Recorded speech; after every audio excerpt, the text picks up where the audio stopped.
창세기 12장 1절에서 4절입니다. 제가 먼저 1절 읽어 올리겠습니다. 여호와께서 아브라함에게 이르시되 너는 너의 고향과 친척과 아버지의 집을 떠나 내가 내게 보여줄 땅으로 가라. 내가 너로 큰 민족을 이루고 내게 복을 주어 내 이름을 창대하게 하리니 너는 복이 될지라. 너를 축복하는 자에게는 내가 복을 내리고 너를 저주하는 자에게는 내가 저주하리니 땅의 모든 족속이 너로 말미암아 복을 얻을 것이라 하신지라.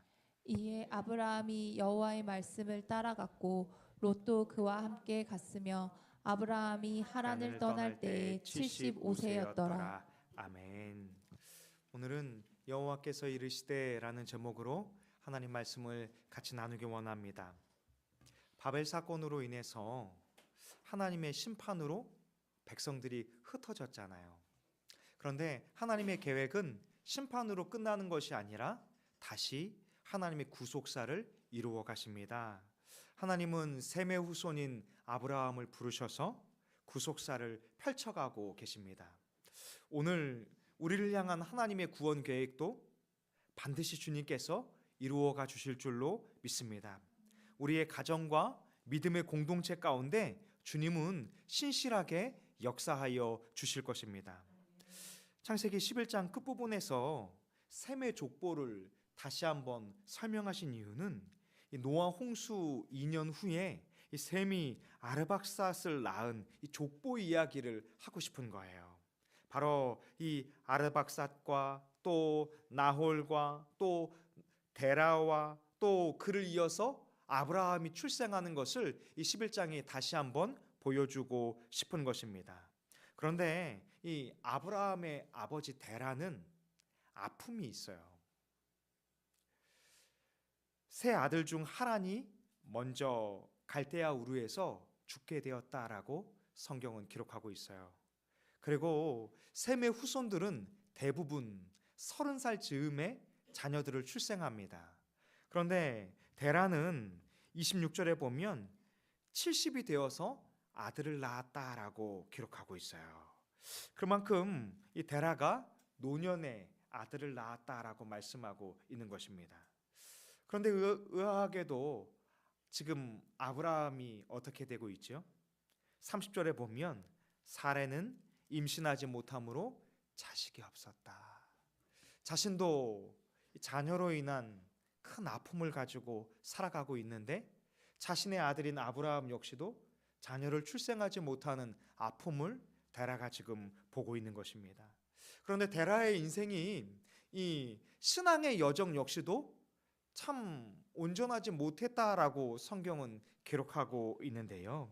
여호수아서에 보면 여호수아서 24장 2절에 이스라엘의 하나님 여호와께서 이같이 말씀하시기를 옛적에 너희의 조상들 곧 아브라함의 아버지 나홀의 아버지 데라가 강 저쪽에 거주하여 다른 신들을 섬겼으나 데라는 달신을 숭배하던 집안이었습니다. 그래서 데라는 갈대아 우르에서 우상을 숭배하는 일들을 행했고 아브라함 역시도 처음에는 우상을 숭배하는 삶을 살았던 것입니다. 24장 3절에 보면 내가 너희의 조상 아브라함을 강 저쪽에서 이끌어내어 이렇게 성경은 기록하고 있어요. 하나님이 아브라함에게 말씀하셔서 가나안 땅을 향하여 이끌어가기까지 데라와 또 그의 아들인 아브라함의 삶은 우상을 숭배하는 삶을 살았던 것을 성경이 표현하고 있는 거예요. 그런데 우리는 오늘 읽은 창세기 12장만 바라보면 가나안 땅을 처음 출발한 사람이 아브라함일 것 같잖아요.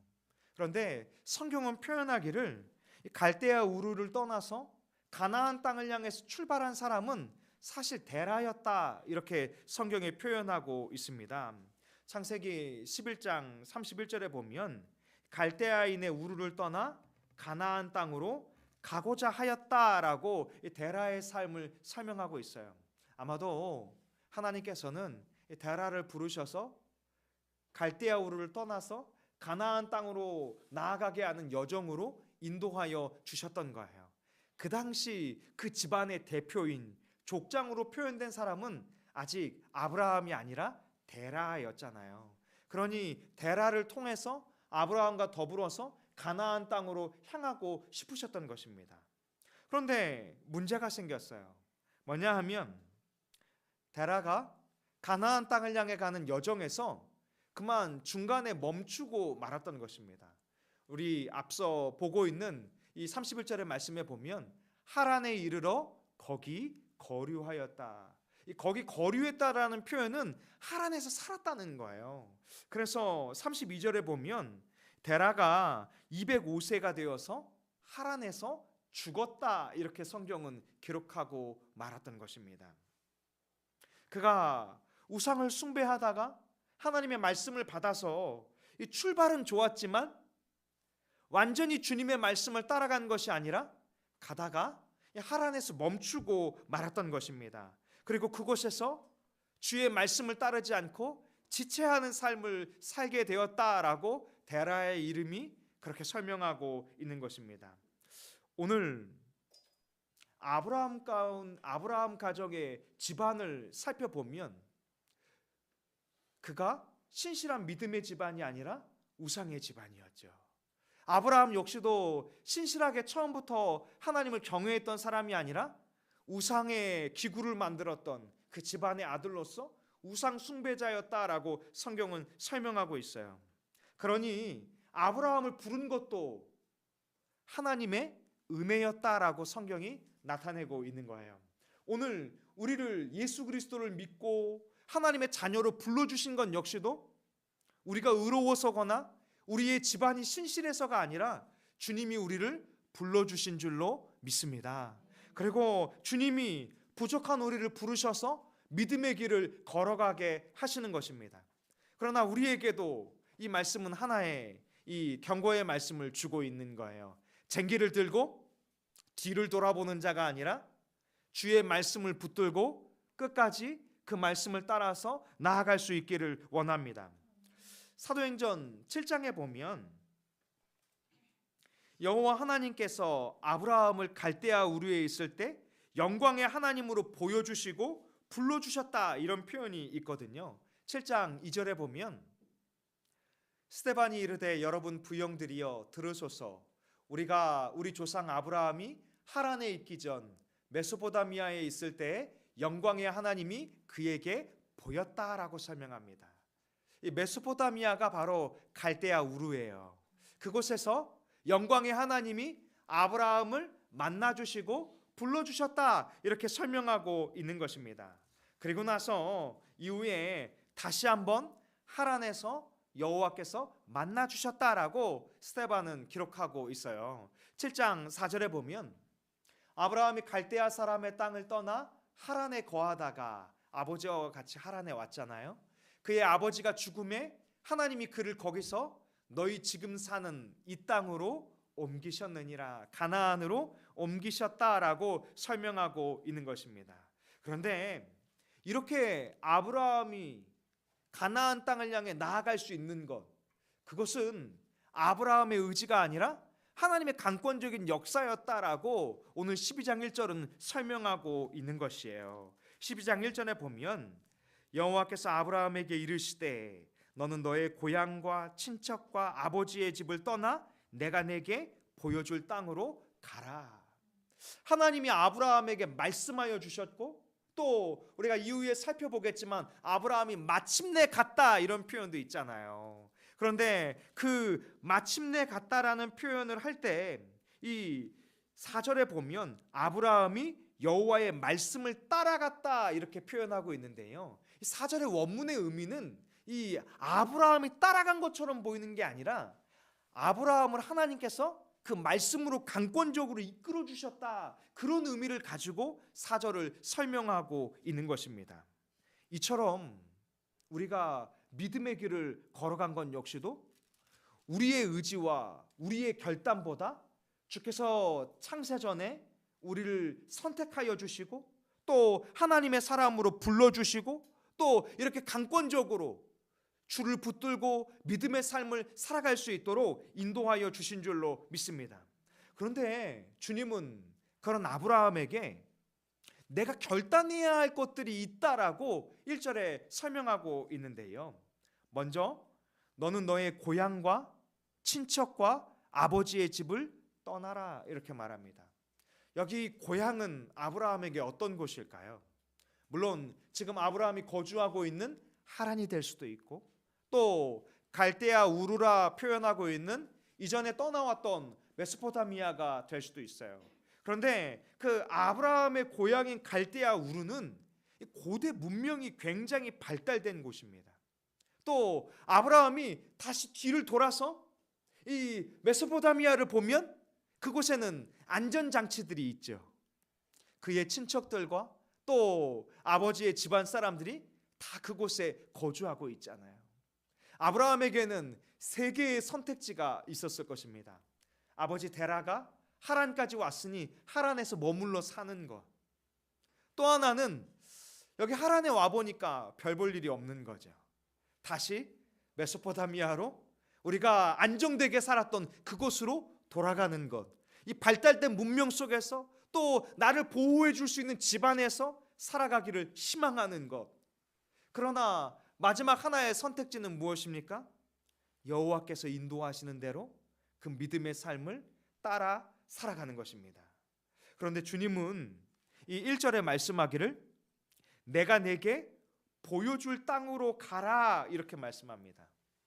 아브라함에게 하나님은 어떤 땅을 보여주셨죠? 네, 젖과 꿀이 흐르는 가나안 땅을 가라라고 말씀해 주셨잖아요. 그런데 가나안 땅에 갈 줄 모르는 것이 아니라 아브라함은 가나안 땅에 갈 줄 알았어요.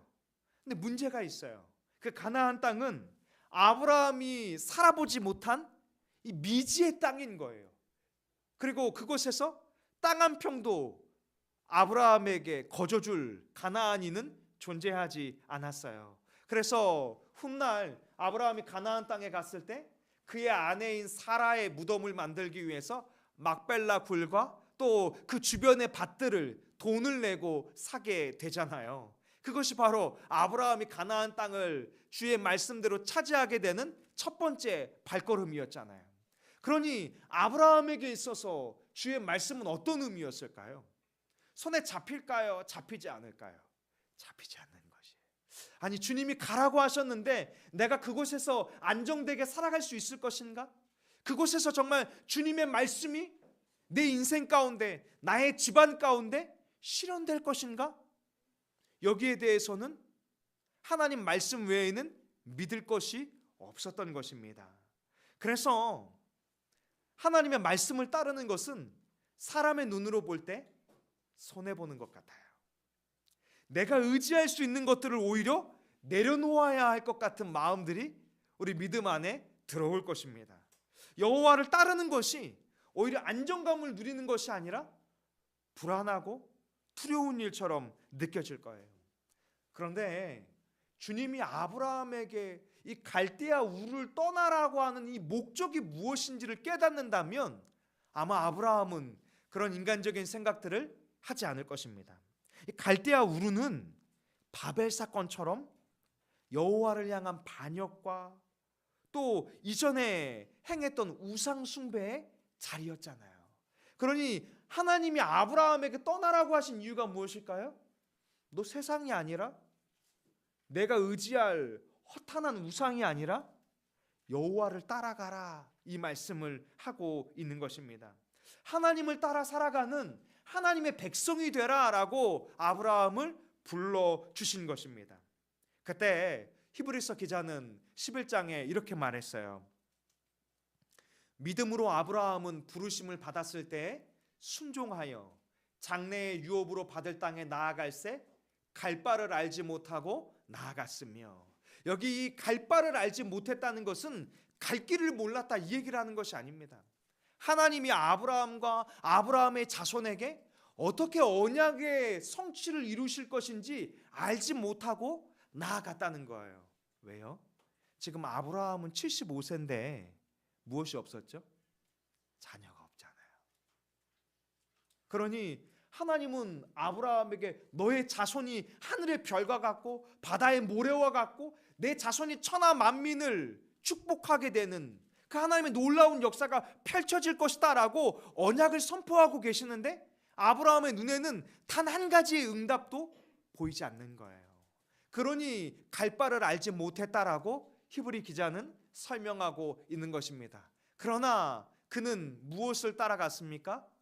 믿음으로 부르심을 받았을 때 하나님을 따라 순종의 믿음의 발걸음을 내딛었다라고 말씀하고 있는 거예요.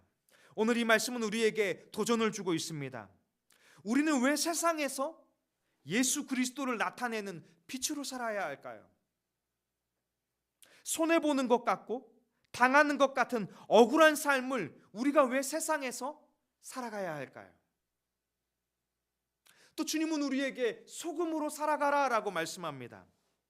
무모해 보여도 주의 교회를 세우게 하여 주시고 잃어버린 영혼을 품고 기도하게 하시고 그 작은 손을 붙잡아 한 영혼을 일으키기를 원하시는 주님의 말씀으로 살아가라라고 우리에게 말씀하세요. 오늘 가운중학교를 다녀왔어요. 우리가 몇 주 동안 기도하며 준비했던 것처럼 가운중학교에 이 어려운 가정이 있는 그 가정의 아이를 섬기기 위해서 찾아갔었거든요. 그분들의 반응은 감사하면서도 의아해하는 표정이셨어요. 왜냐하면 보통 교회가 장학금을 지급한다고 했을 때 대부분 그 지급 대상자는 교회와 관련이 있거나 뭔가 연관된 사람일 거라고 생각하고 혹시 아시는 애인가요? 이렇게 물어보는 거예요. 한 번도 본 적이 없는 애입니다. 이렇게 얘기를 했더니 그러면 왜 그 아이를 선정했습니까? 라고 물어보더라고요. 그래서 제가 선정한 것이 아니라 저희 교회는 이 지역의 어려운 가정을 섬기기 위해서 기도로 준비했고 또 특별히 가운중학교에 이 특수반이 잘 준비되어 있다라는 소식을 듣고 혹시나 그 반 가운데 어려운 아이들이 있다면 어려운 가정이 있다면 교회가 섬기기를 원해서 이렇게 지원하게 됐습니다라고 이야기를 나눴더니 굉장히 이 선생님도 그렇고 또 안내해 주시는 분도 그렇고 놀라하는 반응이면서 굉장히 기뻐하는 모습을 보게 되었습니다. 우리가 그렇게 살아가야 하는 이유가 무엇일까요? 우리가 여유로워서 우리가 할 수 있는 능력이 있어서 그렇게 살아가는 것이 아니라 주님이 우리가 잃어버린 한 영혼을 품게 하여 주시고 또 이 지역의 이웃들을 섬기게 하여 주시고 또 그것이 확장돼서 주의 말씀을 따라서 우리가 한 걸음 한 걸음 믿음의 발걸음을 내딛기 위함인 줄로 믿습니다. 주님은 우리에게 2절에 이렇게 약속해 주셨어요. 내가 너로 큰 민족을 이루고 내게 복을 주어 내 이름을 창대하게 하리니 너는 복이 될지라.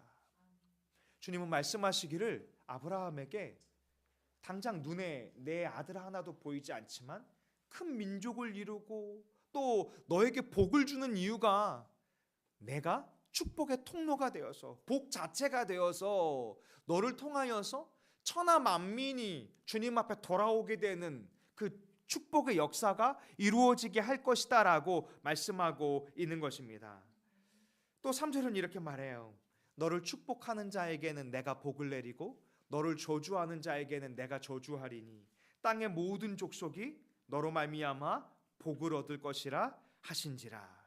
바로 이렇게 주님은 아브라함을 불러주시고 또 아브라함을 복으로 만들어주시고 또 아브라함을 통해서 천하 만민이 예수 그리스도의 복음으로 구원을 얻도록 인도하여 주시기를 원하셨던 거예요.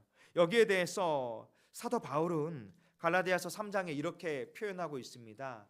하나님이 이방을 믿음으로 말미암아 의로 정하실 것을 성경이 미리 알고 먼저 아브라함에게 복음을 전하되 모든 이방인이 너로 말미암아 복을 받으리라. 그러니까 아브라함을 불러주신 이유, 약속의 씨인 예수 그리스도를 이 땅에 보내시는 놀라운 구속사도 있지만 아브라함으로 말미암아서 또 모든 이방인이 주님 앞에 돌아오게 하기를 원하시는 하나님의 구원의 놀라운 계획이 있다는 거예요. 그리고 그것을 지금 하나님이 성취해 가시는 줄로 믿습니다.